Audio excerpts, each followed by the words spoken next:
I'm just kind of curious what your thoughts are in terms of exactly what you said, like landing clients and landing their trust. Because that's one thing that I've found over the years is I'll ask 1,000 questions in the beginning, but it's more about getting the director or the client, the showrunner, to start to think of the things that they haven't thought about yet.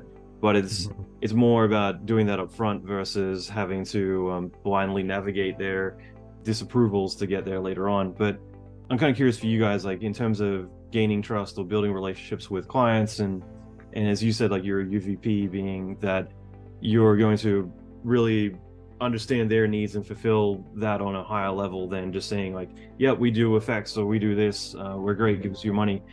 What's that typically look like for you guys? Like how do you put that into action with a lot of the clients and the experience that they have working with Barnstorm?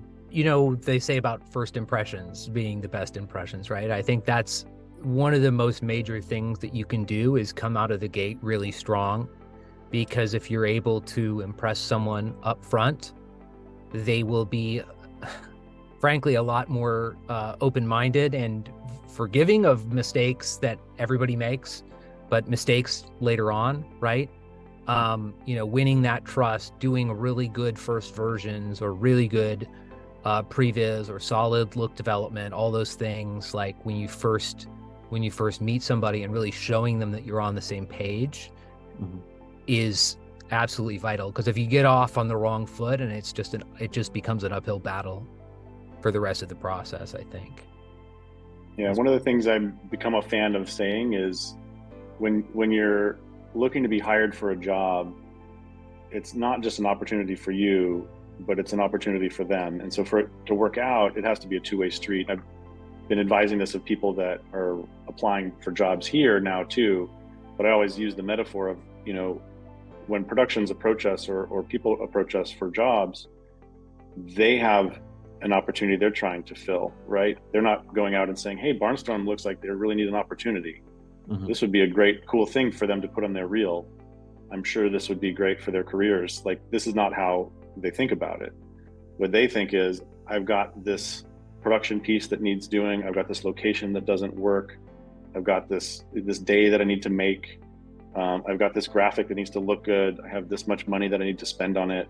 I've got all these problems that I'm trying to solve. And so Barnstorm seems like an opportunity for me to be solving those problems. And so trying to figure out what the opportunity is that the client has. Sometimes that's, oh, we really want to have a creative conversation and we want to talk about, what the dynamic of the scene is going to be, what the characters are going to need to do, and how the visual effects might play into that, or be totally ignored and allow the scene to play into itself and fall into the background. Or it might be like, hey, we're really up against it and we only have this limited budget to do this thing, especially when we were younger and smaller. Like, that's a very frequent conversation. It's still a frequent conversation, but it's a little bit different scope now. But early on, they're just like, hey, I need to do this.